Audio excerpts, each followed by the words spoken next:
What's up, fight fans? This is Kurt DeVille with Counterpunch Boxing News, and I have some new news, some breaking news. When I almost thought it was over, it's not. Concerning Anthony Joshua. Get this.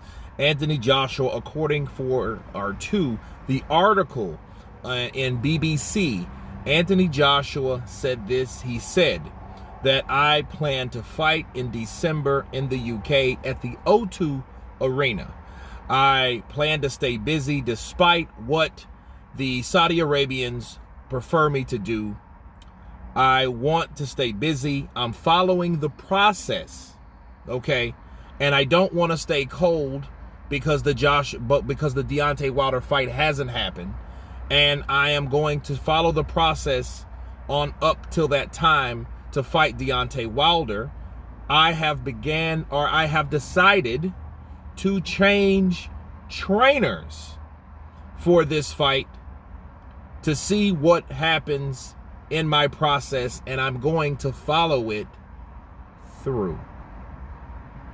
Those are the words of Anthony Joshua, paraphrasing. And let me counterpunch.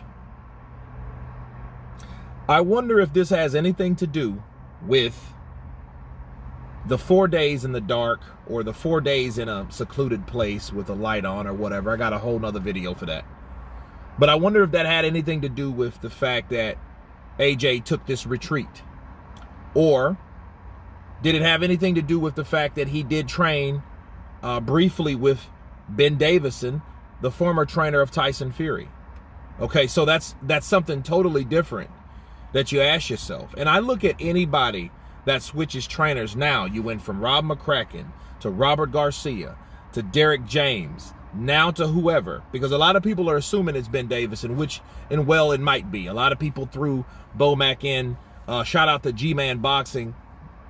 I just heard his video on this matter, and I don't think it's Bomac, because Bomac has just got out of trouble with the UK, and I don't think the UK wants to see Bomac for a very long time with his steel-toting self, right? So I don't think it's him. You know, that would be the probably best guess if it wasn't for that incident that Bomac had. But more than likely, it's Ben Davison, because Ben Davison was the last point of contact with Anthony Joshua before he went on this retreat. Now, what does it mean? Well, it's not a good look for AJ to change trainers like this, man. That's 4 trainers in 2 years. Okay, 4 trainers in 2 years. That's not a good look. This guy reminds me of Miguel Cotto. You guys remember Miguel? You know, he went from Freddie Roach to the Cuban trainer back to, you know what I mean? His uncle.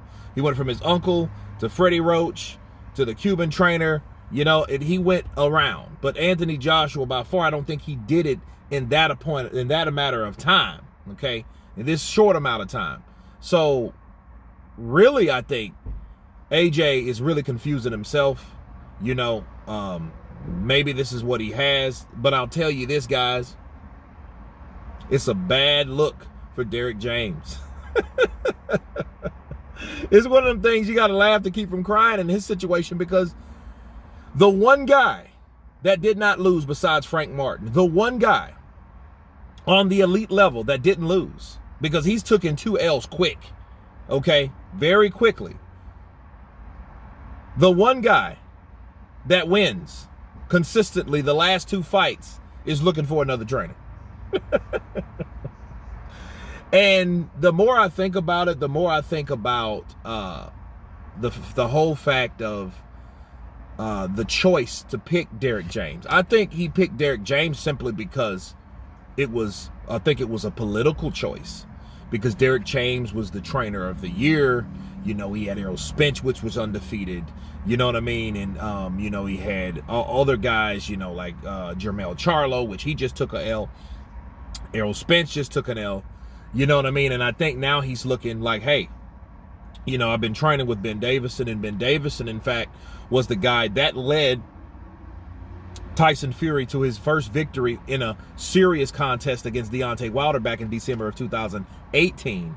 So he may be looking at, you know, on the way that Anthony Joshua fights now, you know, the play it safe, jab and grab, stay back. You know, Ben Davison may be ideal for that type of mindset that Anthony Joshua has right now. So, you know, it's a lot of things to really think about with AJ. You know what I mean? So a lot of changes are occurring. Where they're coming, are they good or bad? We'll know. But him leaving Derrick James after 2 fights for getting accustomed to Derrick James is never a good idea. It's not. I mean, you're confusing yourself more than you're already confused by doing shit like that, honestly.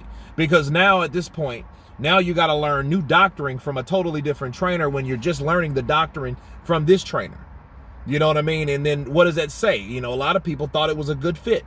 You know, he did take a little licking and ticking against Robert Alenius, but of course he was a replacement.